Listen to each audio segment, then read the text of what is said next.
Hello and welcome to Industry Insights with Cap. As you probably know, the local leisure industry has been significantly impacted by the ongoing economic climate as well as the travel restrictions following the COVID-19 pandemic. Today we have with us Mr. Hashan Cooray, the Director of Marketing and Development for Jetwing Hotels, to share with us his insights and expertise into the local leisure industry. Hi Hashan, it's great to have you here. Thanks for having me, Sharon. Given that occupancy levels have significantly declined over the last 3 years, what are your expectations on occupancy levels going into the winter season? We've always been optimistic. I mean, even in the worst of times, obviously the last 3 years have been some of the most difficult years in tourism, not only in Sri Lanka but in the whole world. Our family has been in tourism now for 50 years, which next in January we'll be celebrating 50 years of Jetwing. And I always speak to my father and my aunt about these things, like how you went through these bad times before. They said, of course we went through 30 years of continuous problems. After that we had a few isolated incidents, but this kind of period where we had absolutely no business was very difficult to go through. And unfortunately, even though the world moved on after the pandemic, Sri Lanka had the unfortunate political and economic crises that affected tourism and of course the lives of everyday lives of Sri Lankans as well. So it hasn't been easy operating, but as always we are always we're optimistic about Sri Lanka. We've always been optimistic about Sri Lanka, and we are very confident about the potential in tourism moving forward. And as you asked, in the coming winter months, which is generally our best performing months as a destination in general, we are seeing a good trend compared to what we would have seen 2 to 3 months ago, where most of our key markets had placed travel advisories on Sri Lanka due to the political and economic crises and some of the exaggerated news that went around the world. So although we did have problems in Sri Lanka, unfortunately it got a bit dramatized when it was publicized to the rest of the world, how it had a massive detrimental impact to people wanting to visit Sri Lanka, because they always felt scared or they feel guilty about traveling to Sri Lanka, taking away resources from our local people. But we never let that get us down. We kept fighting, we kept pushing the embassies to relax these advisories. We gave them the confidence that people can still travel to Sri Lanka. The hotels are open, the shops are open, all the experiences are as good as they'll ever be. And we said this is probably the best time to visit Sri Lanka, because you're coming to a destination which is normally very busy during these times. But you're coming here with hardly any other travelers, so your experience in all these places almost yourself, which is who won't want something like that, right? Like I said, very confident. January onwards especially, I feel the winter months, the real winter months after Christmas will perform well. We are especially the coastal hotels, the beach hotels, the cultural triangle hotels, all of those we are very confident that will perform well. Maybe not as well as we would have performed pre-pandemic, but considering what we went through over the last 3-4 months as a country, I'm fairly confident that we'll do a reasonable amount of, we'll generate a reasonable amount of business. We do see a very positive trend now. Day by day, week by week, we are seeing more bookings coming in for those critical months as an industry where we really, that's the bread and butter. December to March, April is the bread and butter of the tourism industry. So we are seriously focusing on it, and we are seeing a positive trend moving forward. So how have the current global dynamics affected the local leisure industry, and what are the changes you've made from the key markets that you look at?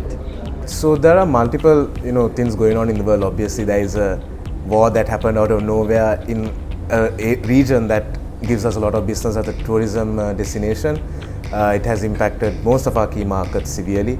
In addition to that, most countries are still recovering economically from the impact of the pandemic as well. So most of our key markets, the UK for example, where I spent a couple of weeks, I literally got back 2 days ago, where most of our partners are saying, they are finding it difficult not only to sell Sri Lanka at the moment, but a lot of the long haul destinations.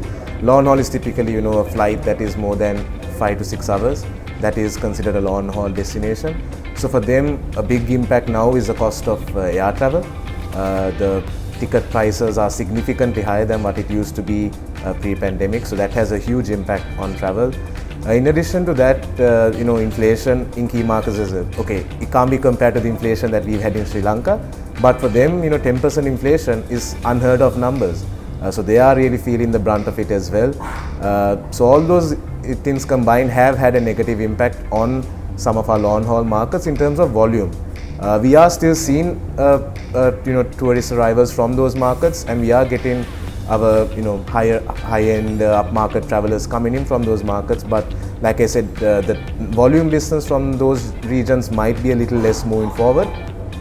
Apart from that, we are as a company, as a industry, focusing a lot on regional markets as well, mainly to compensate for the fact that air travel has exponentially increased in terms of pricing. So I strongly believe for the next year or two, we all believe that regional markets will be our main source of income. But of course, even during the war, even during the toughest of times, global recession or otherwise, people from the UK, France, Germany and other Western European, Eastern European markets have always traveled to Sri Lanka. Whether it's 5 people or 500 people or 500,000 people, somebody is going to travel here, and whoever travels here, we will look after them. So the global dynamics, like you said, have had an impact. Of course, one of our key source markets is still closed for travel globally, which is China. So we are hoping that China opens up in the next year as well, so that will again solidify some of our business during certain periods of the year. They generally don't travel in the peak months, which is the peak months for Western European travelers. But the Chinese market is a massive number. It was literally the biggest volume business after India. So we are hoping that they open up as well. And again, we are always positive. We go forward in that direction, bat on the front foot, as they say, and hope for the best. Yes. The current economic climate has affected a number of industries within the country. What are the biggest challenges you see affecting the local hotel industry? A couple of things that have hit us hardest as a company are, from a domestic point of view, are the massive impact on the foreign exchange losses for some of our debt. In addition to that, the cost of interest at the moment is, we don't think it's sustainable at all. I don't think any business can operate for many months more if we continue to have these interest rates in Sri Lanka. So that, I think, has to be changed at a macro level. But from an industry level, from a company level, we have had to make some adjustments. I think it's, as Charles Darwin's theory pointed out, it's survival of the fittest. We have to adapt to the climate that we're in. It's not easy, definitely not easy operating these days. We have challenges when it comes to certain imported items. Some are essential, a majority of them are not essential, and we have been working with our teams across the country very closely in mitigating some of these issues, and by taking away things that we never needed in the first place. So we have adjusted a lot of our operational procedures based on that, and we encourage others in the industry to do the same. It's our responsibility also, we feel, given the economic climate Sri Lanka is in. We feel it's irresponsible for us to overspend on imported items when we don't need them. Of course, there are certain things that are essential and you need it.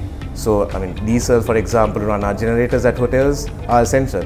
Without it, there's a power cut, there's going to be a lot of problems. So those we treat as essential imported items that we use for our operations.